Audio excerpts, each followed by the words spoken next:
Project Sapient is a podcast meant to engage our brothers and sisters in the law enforcement and military communities in conversations that we all know we need to have.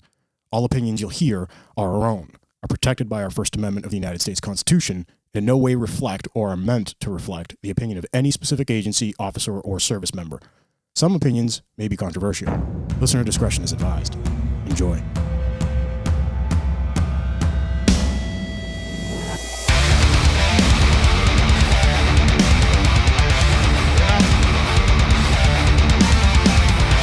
Yeah! All right. Hi, Iman. Hey, Pete. What's going on, buddy? Hey, dude, I got to tell you, this song, man, it is definitely my song every time I step out of the car, the cruiser, or jump out of the Bearcat. This is what plays in the background. Hold on, I fucked up something. There we go. All right, we're good. Guys, Project Sapient, thank you for listening. We got tens of thousands of supporters now. Oh, yeah. We're going to say thank you to our supporters, HavocJournal.com, GymJunkies.com, VectorShields.com, WellnessForWarriors.live, LiveBoston617.org, EagleEyeFirearmsMA.com, ODKit.com, and GunTrack.app. And, you know, every time we do the intro and thanking our supporters, we always say how much we love the ladies from Wellness for Warriors, absolutely, right? Absolutely. And now we got them on the phone again. We do. And we're going to be doing something special tonight. Yes. Do you like my cigar, by the way? I love it. It gives you the whole Al Capone look. I might fucking light it. Meh. See? I'm out on the lam, see? Talk to me, brother. What do we got going on? Hey, so it just happened. We were all of us talking in our group text, and I shared a quote, which we'll put that up in a second. But I shared a quote that kind of made us realize that actually this is a topic to talk about. Is it going to bother you if I light the cigar? Oh no, do your thing, dude. All right, go on. It talks about like when you're stressed and you get home and then you got to deal with everything that's going on at home. Yes. And that's something that I don't really see it addressed much. I don't know. It's not addressed much. Yeah. Okay. All right. So it's definitely not addressed much. Okay. No? So I'm not the only one. No, all it's not. It's an elephant in the room. Yeah. Well, another one. Well, we found another one. We found another one, huh? We should be fucking zookeepers. I know. Might as well. So we got the ladies from Wellness for Warriors on the horn. Girls, are you there? We are here. We're here. Hi. Hi. And thank you. How are you? Thank you so much for coming on. We absolutely have loved. What's this, our fourth episode together? Yeah, third or fourth episode. And the feedback that we've gotten from all of our listeners with you guys has been amazing. So we, A, thank you for everything that you're doing for everybody, and B, thank you for coming on the show. And you know what's cool is the listeners are reaching out to the ladies with their issues, which is awesome. And being confidential, can you share, like, are you getting people coming from us, or like, I know you can't share much, but tell me. No, we are. Definitely are. And we're also not only getting first responders and military, active and retired, but we're also getting their spouses reaching out to us for support as well. So awesome. Yeah, that's awesome. Yeah. That's awesome. Awesome. So it segues perfectly into what we're talking about. So do you want me to read the quote for everybody? Yeah, if you want to read the quote, please. So Iman had sent this on the group text. It is, I forget which page it's from. Yeah, I forget. I'll give it proper props when we do the episode. But the quote is, takes 48 hours for stress hormones to leave the body. Yes, it does. Our hormones never get a chance to normalize from shift to shift. By our last weekend day, we begin to normalize, but then it's time to go back. My first day off, I'm a dick, and I don't mean to be. Well, yeah. My wife and I almost spend my first day off in some sort of argument or something. Well, that something is pretty vague, but yeah. Luckily, she knows what's going on and tries to help me. It fucking sucks sometimes. Notice I swore and it's blurped out there. We don't share because we don't want to traumatize our spouses, and that can start a vicious cycle. Yeah, 100%. And ladies, you guys can elaborate on this, especially with the stress. And I mean, 48 hours, which is 100% too. You're right back to work. Well, look. For me, and I'm sorry if I cut you off, ladies, but for me, my 48 hours is very different, right? Because I work midnights. Right. And like my first day off is today. Yeah. I got 3 hours of sleep. Yeah. Maybe 3.5. And like, I'm functionally fine right now, but I know I'm going to be up until 2, 3 o'clock in the morning. Yeah. So my first day off really starts tomorrow. Yeah. Yeah. Do you see what I'm saying? Yeah. Yeah. And then going into my shift, I'm going to spend the next entire day not sleeping. Right. Prepping and doing, family stuff and kids and fuckery. Yep. And then go into my shift at midnight. Yep. You know what I'm saying? Yep. Right. So like everybody, and that's, I'm not just saying my schedule. Everybody's schedule is different. Yeah. Right. So the people that you live with, whether it be your boyfriend, girlfriend, fucking whatever it may be, have to deal with that. Yes. In most circumstances, have to deal with that because that's on another some level. Well, yeah. And that's another part of the issue that I wanted to discuss. And again, I talked to Iman before we went on, and we're going to bring everything out on the table. Oh yeah. Absolutely. We're not going to fluff anything. No. And we're going to talk about things as they really are. And that's what our listeners appreciate. Yeah. 100%. Kind of part of the whole enough thing. Yeah. Yeah, absolutely. So ladies, any insight before we get into anything here? I think it's just in general having a schedule that rotates or that, like at my job, we work the wheel. So not only are you, coming off of midnights and not sleeping in general for midnights, but then 72 hours later, you have to be up at 5 o'clock in the morning to get to work for a day shift. Right. So I think that and just the odd hours that we work just messes with your body chemistry, your stress hormones. And when you don't sleep, like we've talked about this on other episodes, you're not eating well, so everything's off. So you're cranky. And then you're home and, you may react to your kids or your significant other snappy, or you may have had a really crappy call right before you left work on that last night. And then you're also dealing with that. So the whole spousal support thing, it intrigues me. Why? Because a lot of times, a lot of police officers, and correct me if I'm wrong, we're in long-term relationships with people. Yeah. They kind of know what they're getting themselves into. Yeah. There's also the rarity that they're both law enforcement. Yeah. And there's a level of understanding there. Yeah. Right? Right. Even so, I can predict that there's issues in those relationships too. Oh, absolutely. People are on different shifts, different ratings, different, one's a detective, one's a sergeant, one's a, you know what I mean? Yeah.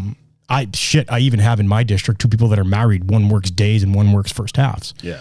We have that. Yeah. So there's a level of understanding, but I think that no matter how much understanding people go into, and to play devil's advocate, no matter how much understanding people go into, eventually over the years, it takes a toll, it takes a stress. It's a stressor on the relationship. Yeah. And then things start breaking down unless you get ahead of them. Yes. Am I right or wrong? And typically when we see, obviously in law enforcement, divorce rates are very high. Right. And I think most of it has to do with just this type of issue, which is that 48 hours, that stress, you being nasty because you just witnessed something and had to deal with a certain issue, and then it compounds, right? Yep. And builds and builds. Like I said, small things lead to big things. Sure. So death by 1,000 cuts. Yeah. And it's not even just that, right? It's, you get called in when you're not expecting to get called in. You're at a wedding and you get a call. And, things happen where your spouse is consistently waiting for you, right? And you can't be there for it. And that's the job. And there's this constant feeling of, isolation, I think, sometimes for the spouse. And people say, you know what you signed up for. But like you're saying, that takes its toll. So there needs to be support for both the, law enforcement officer and for the spouse, because everybody is dealing with something from the job. And also add to that though, like, yes, they understand somewhat like what they're signing up for with having a first responder spouse. But that's like a general idea of, I know that their schedule is going to be different. You don't really understand it fully until you're in it. Right. Yeah. And then if you're on, if your spouse is on a special team, or like for us, he works overnight, my schedule rotates. So then it's like trying to figure out schedules of everybody, of getting life done. Then you have kids and you're trying to figure that out too. So you never really get it until you're in it, and by then you're like, okay, well, at this point we just have to figure it out. And it's overwhelming, it's not always pleasant. Yeah, and it's hard also for the spouses to. You can't talk to your friend whose spouse is not a first responder because there's absolutely, or doesn't come from a first responder family. There's no way they can get it. So then you're also isolated in that way because you can't just talk to like the other moms at school. Right. No, yeah, that's a big one because what's funny is sometimes my wife would make the comment of, you know, when we would do the school thing and drop off for assembly and stuff, and you know, she just couldn't relate to the other ladies in terms of, you know, what they'll talk about their husbands or whatever doing, I don't know, accounting or whatever, and here I used to tell people I was a banker. I mean, here I, you know, and then at the same time, I had to be up at 2 a.m. for an armed barricade with my SWAT team, and we had to run out there, and I wasn't able to help drop off my son. And it's a weight that falls backwards. Oh yeah, right into. I mean, it's a weight that'll fall like a domino effect down through the family, and we get that. Yeah. At the same time, let me play devil's advocate. We've been doing this for a very long fucking time. Yeah. And even for, you know, as cheesy as it sounds, going back into the warrior mindset back in the days, 2,000-3,000 years ago, these things haven't really changed. No. You know what I mean? So this isn't new. No. Here's the thing. I think we just cope with it differently. Well, again, I always differentiate, you know, the civilian class and the warrior class. Yeah. You know, there's the upper class, the middle class, lower, you know, the lower class. But I have, you know, warrior classes all on its own, you know, soldiers who have deployed, seen combat, done combat, officers who are relentless at their work. They're the hybrid wolves. They're out there hunting, working, doing what they're supposed to be doing. And I think that in itself hasn't changed for thousands of years because you'll always have a warrior class of people that will be out there doing what they do because thing is though it's kind of ingrained in us, and when the spouses step into that world, it's different for them. Yeah, there's a lot of. I agree with you. Yeah. And tell me what you guys think of this. This is things that I've seen over my career with my friends, with personal things. Yeah. There's a lot of spouses out there that are scared to even admit sometimes as to what you do. And it may be, not to get all fucking Jordan Peterson on this shit, but it may be one of those things where they're either scared to do the wrong thing or, elephant in the room, don't give a fuck. Let's call a spade a spade. Yeah. There's a lot out there that don't give a fuck. Yeah. You know what I mean? And it's partly their problem because that's being a shitty person. Yeah. Right? But it's also your own issue. Yeah. For not acknowledging that early on. Yeah. And continuing a downward fucking spiral. Yeah.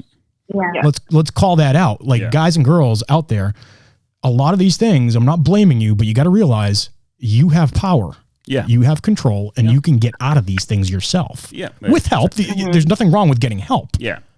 You know what I mean? Or fixing the relationship. But let's call that out. Yeah. You know? Yeah. Yeah. I think that it's hard for a spouse because, especially now, right? Like, as first responders, like you said, we tell people we work for American Express. Or you work in the bank. So you're not going to say that.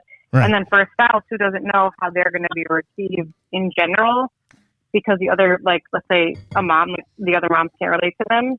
Yep. But also, like, now that it's the point where it's like, well, do I tell people that? Because what if they don't like first responders? Right. But see, that's an issue for me. You know why? Because it's like, why would you be scared?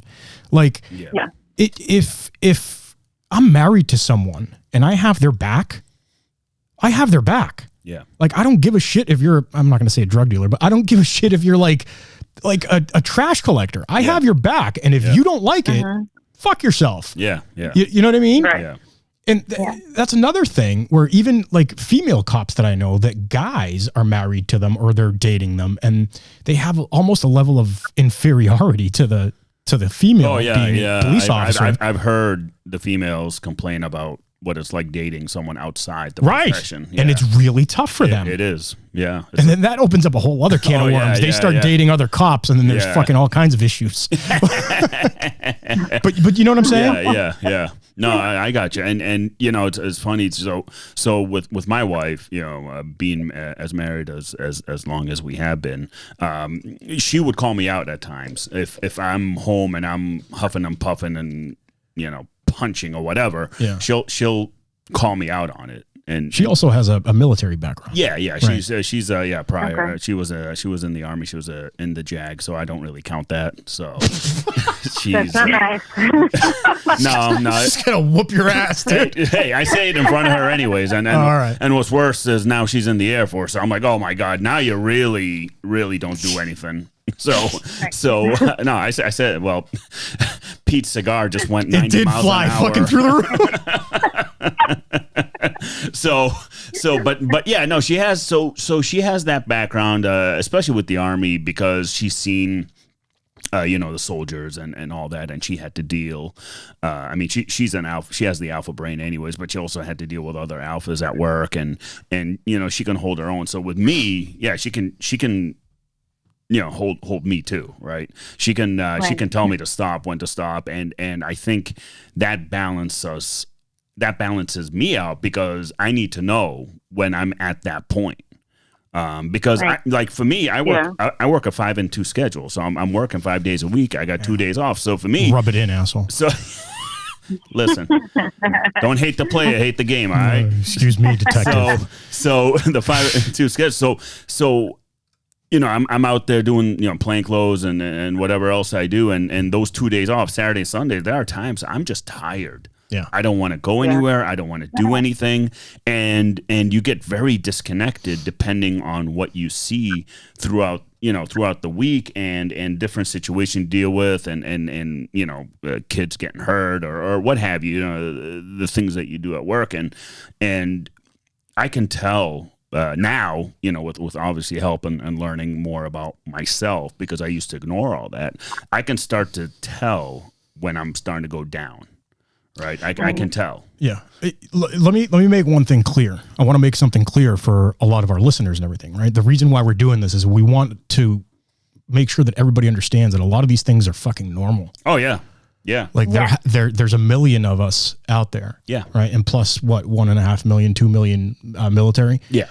These things are fucking normal. Yeah. So if you hear anything that we're talking about, like, I hope a lot of people's ears are going up, because I know there's guys and girls out there that are like, you know, why isn't my partner responding to this? Why isn't my partner responding to that? Yeah.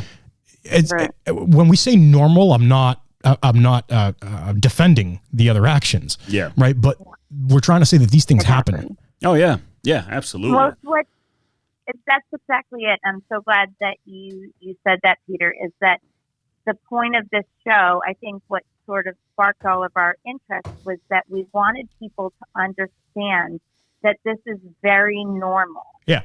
That in, you know, being in a relationship with someone who is a first responder, who is involved in critical incidents, you know, day in and day out, who has a hectic schedule, that is going to impact the entire family. Yeah. And if you are a spouse, whether you are the first responder or the spouse, you're going to be impacted, and you deserve support for that, right? And it's okay to be impacted by it. Yeah, well, yeah, there's no way you're not going to be. Right. Like, just tell yourself that there's no impact, everything's okay, and everything's fine. You're full of shit. And you're in denial, 100%. and you're not helping what's going on. Yeah, 100%. And it's like any relationship, you have issues. It's just ours are just a little bit more intricate and complicated, because I feel like as a first responder, you deal with stuff at work and you don't want to bring it home, but it affects you when you're home. It's going to affect you. Well, that's the thing. Yeah. Like to me, you know, when I go home, I start to ramp down, right, on my drive home, and I'm starting to ramp down, and okay, you know, go doing whatever.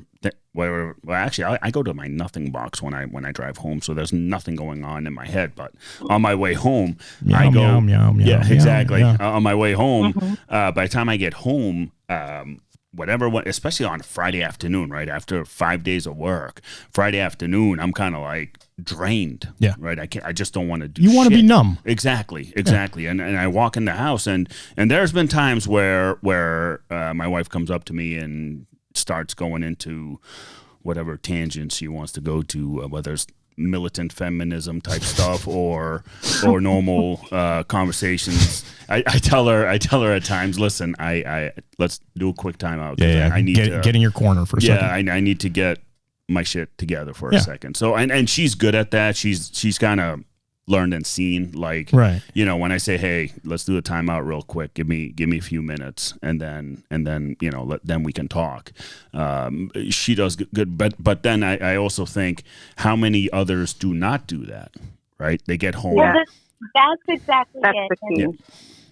And that's the most important point that you're saying right there, and that's the reason, right, for this show is to express to people that you basically need to have awareness for this, right? Yeah. Awareness that your spouse, maybe tonight you have dinner planned, right? But guess what? They got a call to a fatal crash an hour ago, and they're going to come home and they're not going to want to go out to dinner tonight. Oh, yeah. Well, right. You also remember the other flip side of that, too, is that spouse is waiting maybe 3 weeks for you to have 5 minutes off to go to dinner. Right. So Right. They're dealing with that piece. You're like, again, and it's disappointment and it's all of that. And it's not really anybody's fault. It's a double-edged sword. Yeah. It's a double-edged sword. But I think the point is that we can all probably agree on is that these things need to be dealt with on a foundational level. As opposed to here's the thing, as a profession, this needs to be dealt with like PTSD, like some of the other, you know, whether it's traumatic brain injury that never gets addressed because, you know, cops that get knocked into the pavement, I don't think they really do a concussion protocol. They do not, type thing, absolutely not. Which, so I'm right on that one. So there are things that foundationally, like we've always said, need to change, and this is part of the Enough campaign of like, hey, this shit we got to do. So let me give you guys a scenario. Not a scenario. I'm going to give you guys a little bit of a story, right? About say 8 or 9 years ago, right? We have so my department, without naming names, my department has a peer support unit, a very good peer support unit. Like they're very fucking good at what they do. All kinds of resources, and I'm actually going to try and get Wellness for Warriors to team up with them at some point because there's things coming down the line that we'll discuss later on. But the peer support unit did and teamed up with our union and did a free like a class for law enforcement officers and their families. Oh wow. And it was really good, man. They got into like the physiology of going to calls, the physiology, the psychology of all of these things, everything that we're talking about here. Yeah. It was like a 2-hour type of thing. They did it for the cops first, just to see if we would like it. Yeah. I remember I went to it and I was like, wow, this is fucking awesome. Like a lot of these things that were going through my mind, these guys are telling me that it's fine. Yeah. You know, they're telling me that my body's reacting fine to it. Like everything was great. It's normal reactions. So they opened it up to the families, and actually even friends, like boyfriends, girlfriends type of thing, to 2,500 police officers. Wow. And we're talking, there was money that was put behind this. There was the union that brought up money. There was private donors that put up money. Yeah. You know, they had to rent halls for these things. People had to change their schedules to come in and talk. And guess how many people showed up? 2,500 uniforms. Yeah. Guess how many people showed up? There a lot. 30. 30 people. Unbelievable. 30. And it was, ladies, let me tell you something. It was well known. It wasn't like, oh, I didn't get the email. It was advertised for months. It was, there was letters sent home. Denial of having an issue or thinking that like you don't want to talk about what goes on at home. There's a denial phase. Oh yeah, no, big. I think that's what it is. Just like I think most the police departments don't really. I mean, they have peer support units for the officers, but are there peer support units for the spouses? No. So, but this is what they were trying to do. Yeah. No. I get, and I commend them for trying to do that because it should be done. Yeah. But I think it's also on the uniformed officer to get their family to go. Exactly my point. You know, there was the 2,500 guys and girls that got that email. Yeah. I would say, I don't know, half of them were like fucking delete. Yeah. I don't want this bitch going to my fucking, to know about my, you know what I mean? Yeah. Half of them, at least. Yeah. The other half of that, the other 25% of that, they were probably like, hey, honey, do you want to go to this? And you know what I mean? Yeah. And they didn't. Yeah. So yeah. Well, and I think part of that is the not knowing too, right? So it's like, well, what are they going to talk about? Which is why we started our spousal support group. Yep. Because it's literally just a Zoom call where spouses are first responders. Even we have like some nurses that are spouses, so they get the schedule stuff, so it's easier to talk about. But it's literally a very confidential place to air out whatever you're worrying about, thinking about, having trouble talking about, because there's at least half of that room has advice to give. Now, are you guys going to do this like once a week, once a month? Like, tell me about it. We're going to do it once a month. Okay. I think next week, Megan is actually going to be doing some concrete skill stuff, right, Megan? Yep. To sort of, that's what we're saying. We want to give people the tools to use to be able to deal with this stuff, right? Because we need to be able to help support the spouses. And we need to be able to deal with that sort of, the officer has dealt with something very difficult at work. The spouse is feeling this disappointment, has been waiting to be with them at home. You need concrete ways to be able to handle this and to have support and to feel better. But the biggest thing, and so we are going to do that in the group. We're going to, talk about the meditation, the journaling, different things like that. But I think the biggest thing is the awareness. Yeah. It's like what we always say, the hardest thing is to raise your hand and say, hey, I'm struggling. I need support. Hey, this is bothering me. I need support. Once you bring in that awareness, it changes everything, because you gain a sense of empathy for your partner, for your spouse. Right. And you take the time to truly understand what they're going through. And it doesn't become this, you came home tonight and I'm mad at you now because you don't want to go out to dinner. Right. Yeah. It becomes like, what did you go through today that makes you not want to go out to dinner? And tell me about that. I think then I'm going to tell you, I'm sad that we're not going out to dinner, but hey, you went through something really hard today. Because once you get to that point of that, the empathy, the compassion, the awareness, that is when you're actually both working together to understand what's going on. And that's all it takes. Instead, it just becomes this like, oh, he's not present for me, or she's not present for me. There's a blame game going on at that point. Yeah, I mean, it's another thing. Yeah. It's hard not to be resentful. So exactly. Talking about it's okay to feel that way. It's okay to be resentful. It's okay to be angry and sad and disappointed, but that's not productive in assisting and making things better. And I think that what's unique about our group too is that they have my perspective also. So they have the perspective of a first responder, but they also have the perspective of a first responder who is a significant other to a first responder. Right. Yeah. So I can give both sides and say like, and we're still normal human beings. So we still have communication issues, but like, this is what I've tried at work, or this is coming from a first responder. This is my own experience. So I can only talk about what I go through and what he told me he goes through. Mm-hmm. But like, just to give a little bit more insight so that the spouse is kind of like, oh, okay, I didn't think of it that way. It comes back to foundational, right? Like when you think the guy or girl gets home after giving CPR to a baby. Yeah. And you had dinner plans. Yep. You get bitched at. It's kind of like Pavlov's dogs, right? The bell rings and you get treated a certain way. Yeah. you're not going to want to fucking do it again. Oh no. Well, yeah, exactly. I mean, it happens. Personally, is same thing. With me. I always hear from my wife that I'm not present and stuff like that. And most times it takes that for me to actually open up because I need something to initiate it, right? Because I'm not going to know because again, I'm just doing what I normally do and all that, and it takes the spouse to peer into the head of the first responder, like, hey, you're not present. What's going on? Now, I want to make a statement. Yeah. I want to make a statement, and just popped into my head as you're talking, right? I've been guilty of it. You've been guilty of it. We all have. Yeah. But we need to make sure that you need to realize what you do for a living. Yeah. Right? You're taking care of other people. Yeah. And it's your job to take care of other people. It's your job to wear the armor. Yeah. Right? It's your job to be strong. I get it that we can't be sometimes.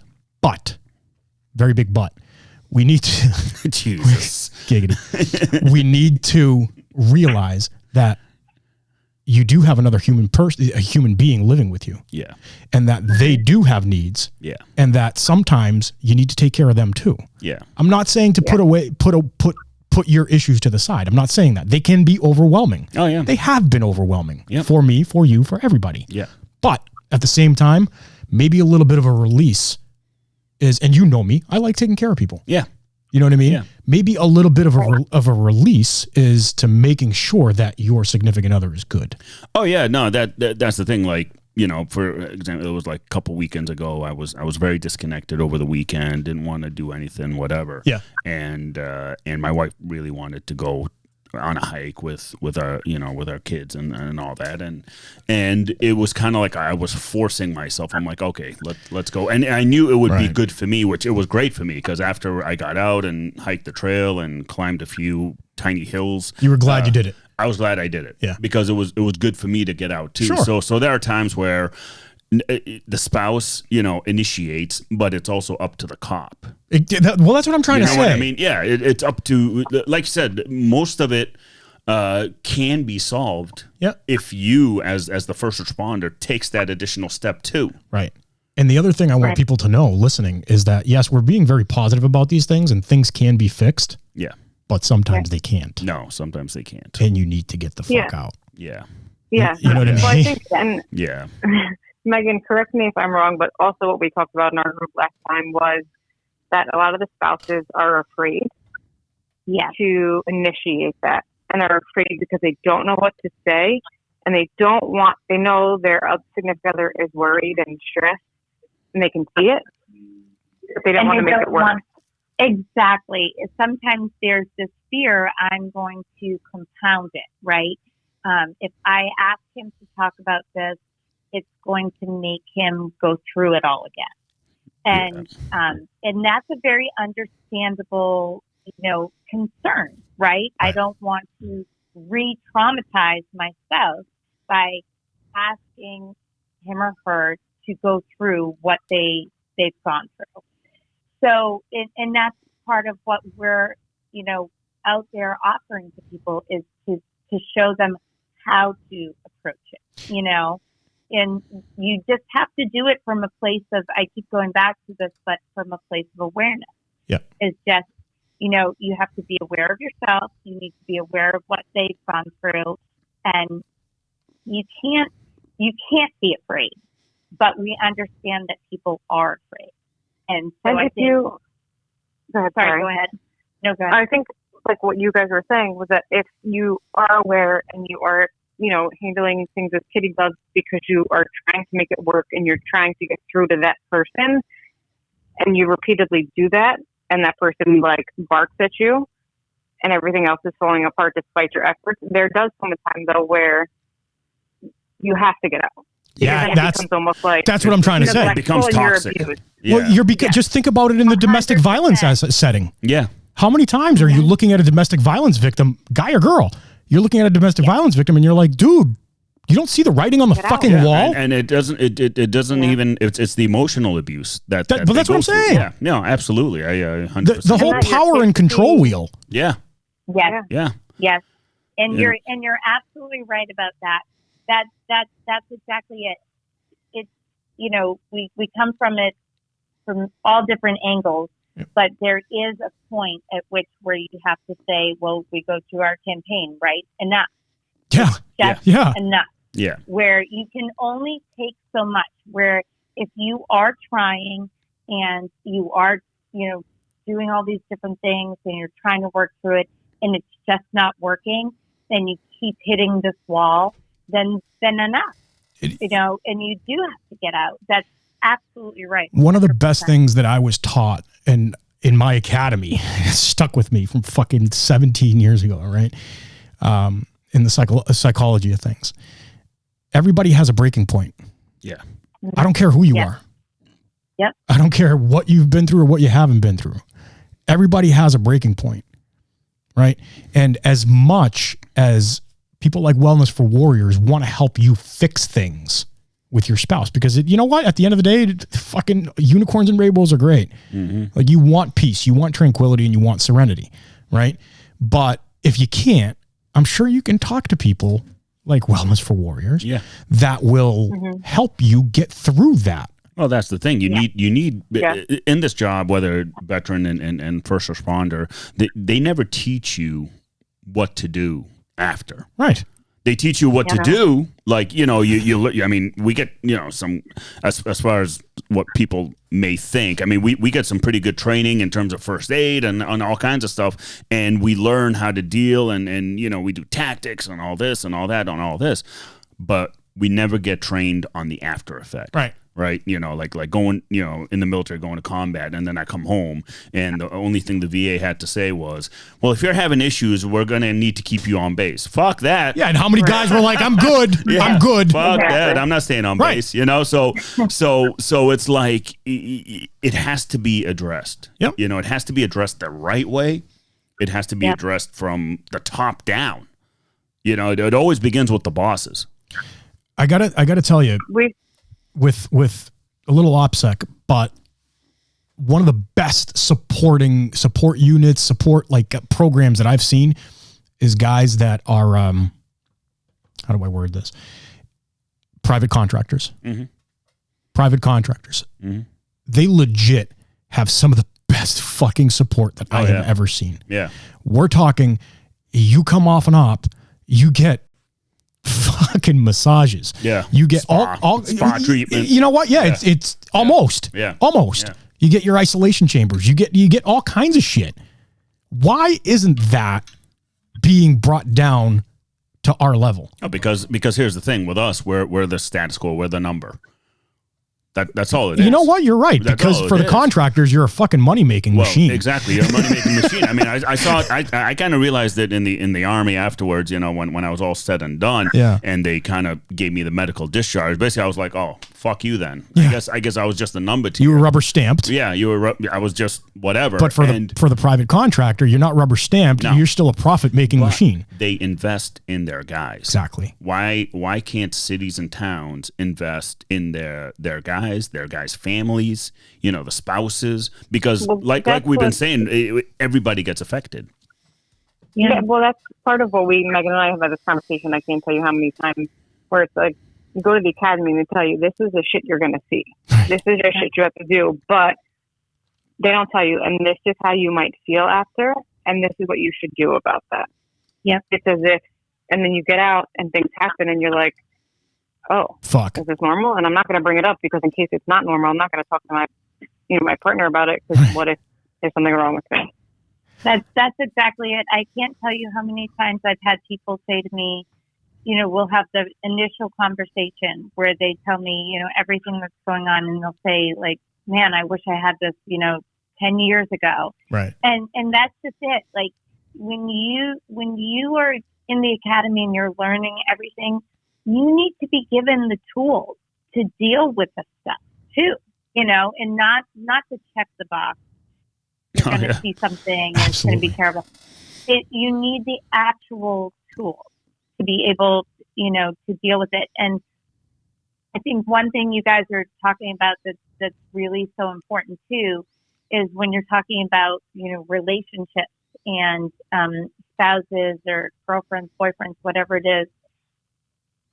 Another really important thing for first responders is they're always so used to taking care of everybody and making sure that everybody else is okay. Yep. That they forget to take care of themselves.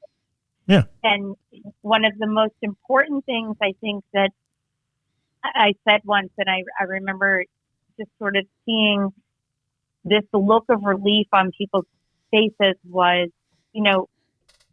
when the table that you're sitting at stops giving you the love, the respect that you deserve and the compassion, that is when you need to stand up from that table and you need to leave.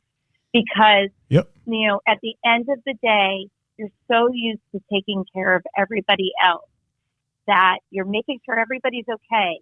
But then you sort of forget about yourself in the middle of all that, right? Yeah. And that's the hardest part, because then you find yourself 10 years down the road and you're like, what's happening to my life? What's happening to my relationship? What's happening to all this?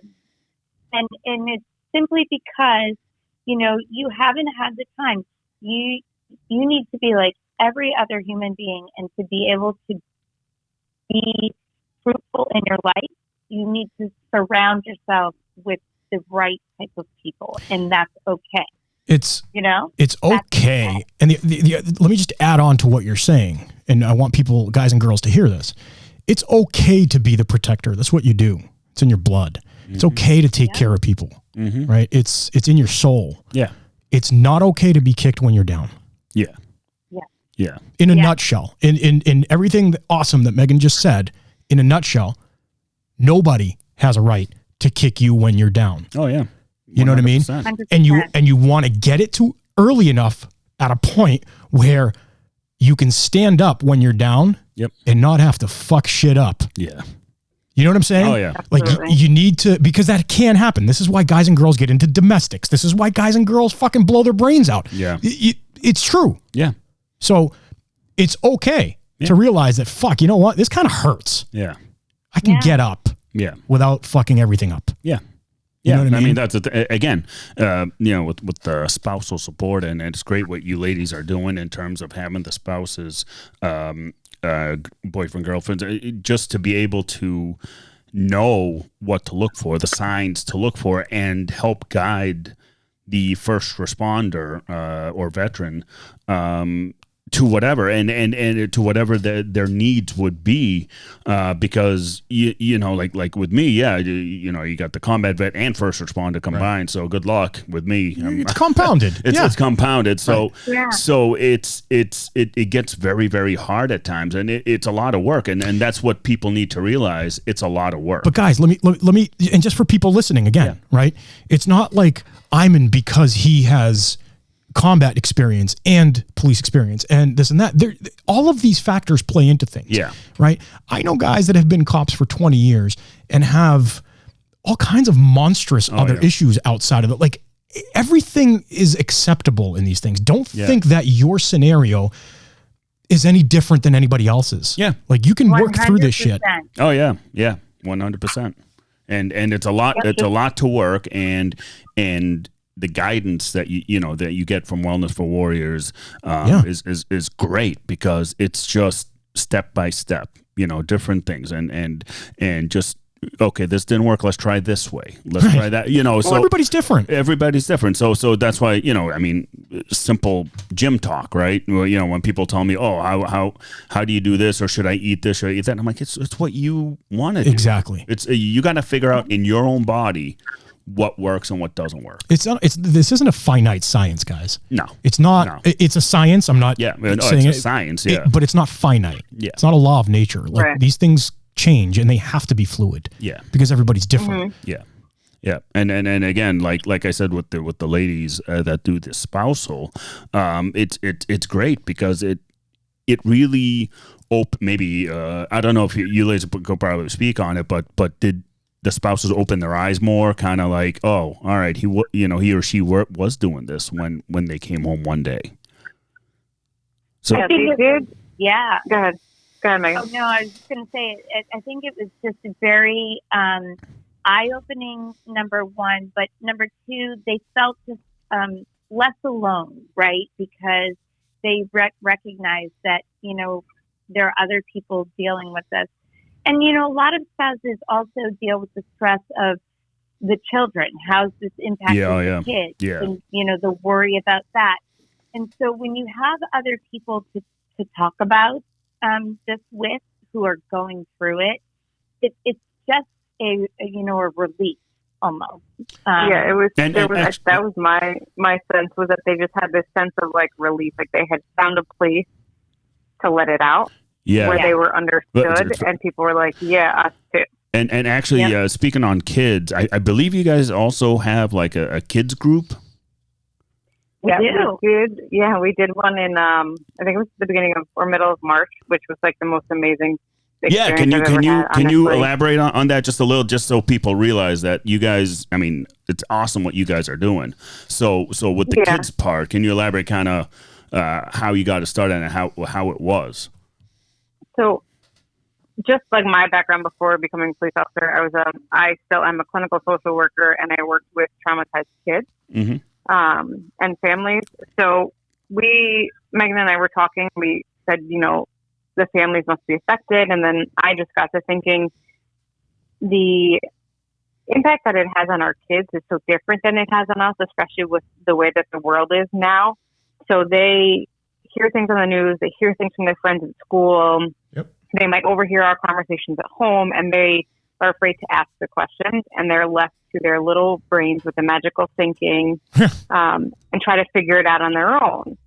So we decided, and we had I think I had 40 kids, and they were from like 17 different states. Oh my God.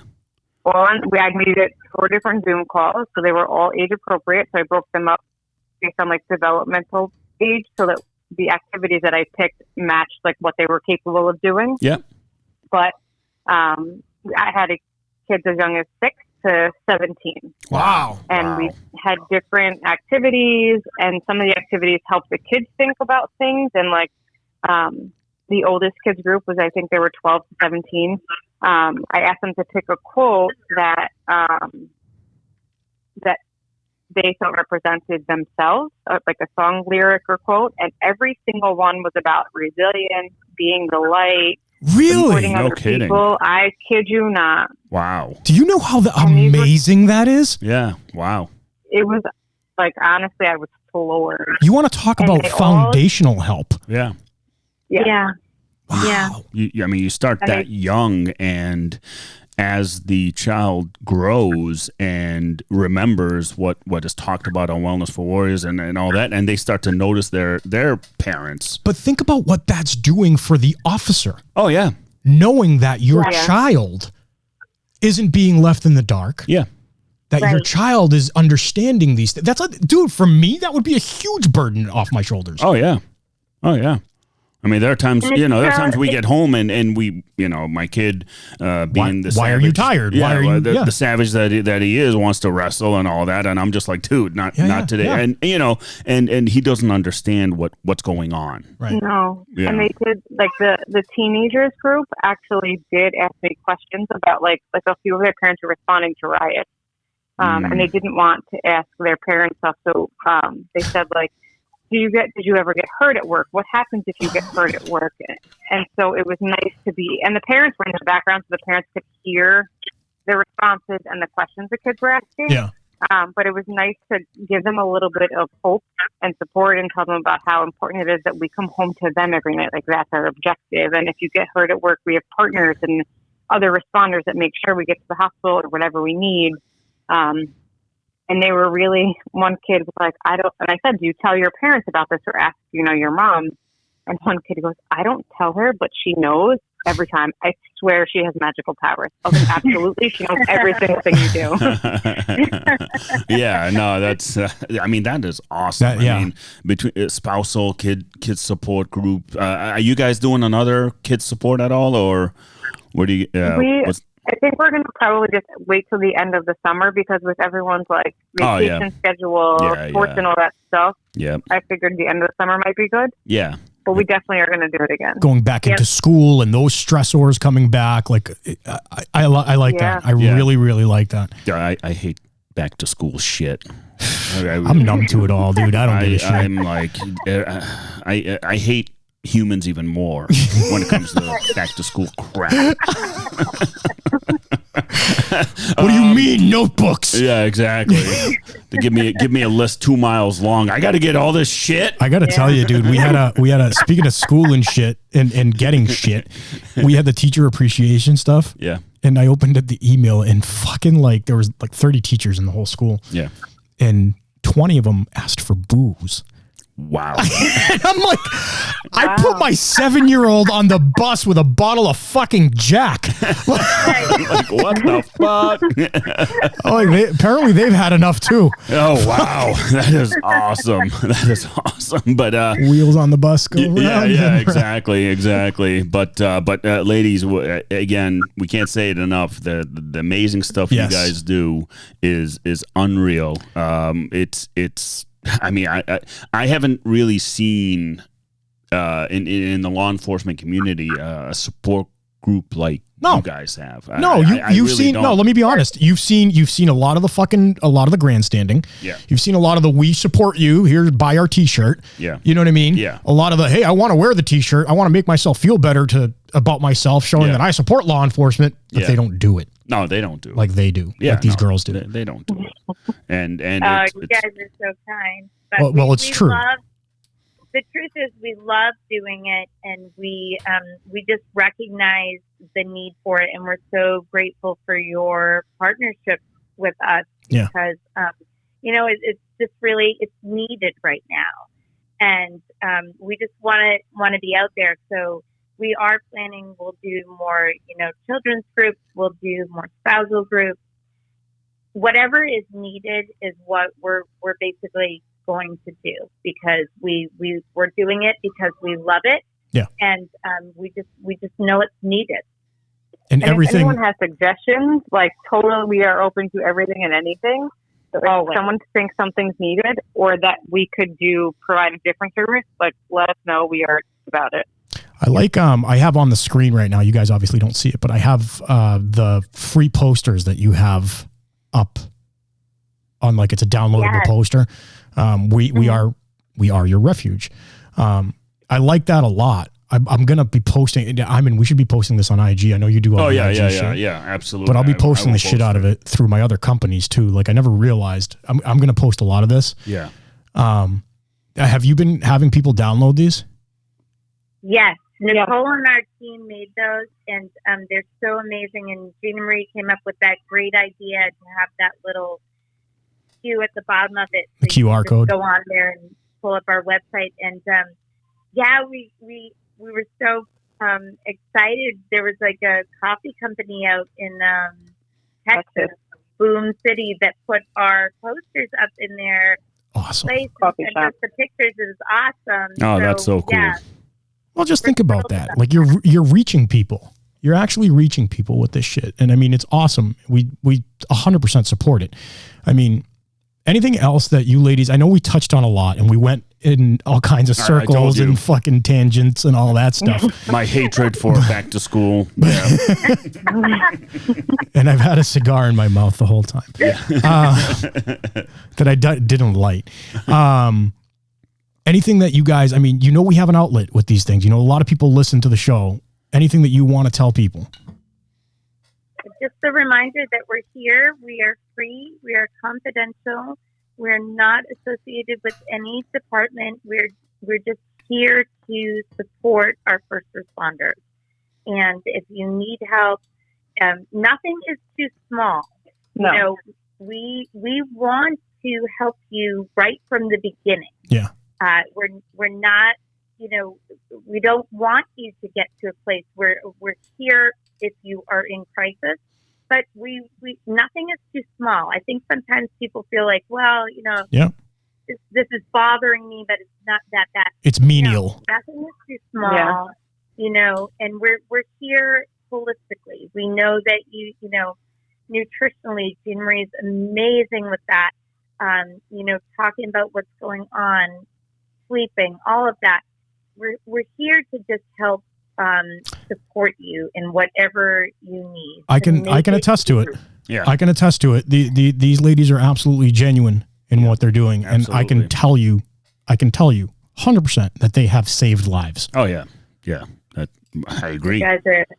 That they have saved us from having to stand over fucking our buddies' graves asking why. Yeah. Guaranteed. Oh, yeah. These ladies have saved lives. Yeah, guaranteed. Absolutely. So, all right. Well, dude, that was a pretty good episode. What do you think? Oh yeah, no, that was heavy.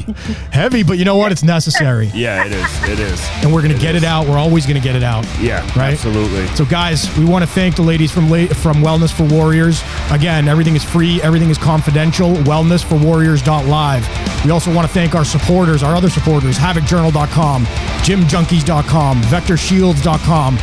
Again, wellnessforwarriors.live, liveboston617.org, Eagle Eye Firearms MA, ODKit.com, GunTrack.app. Guys, we love you. Thank you. Stay safe. Stay sapient.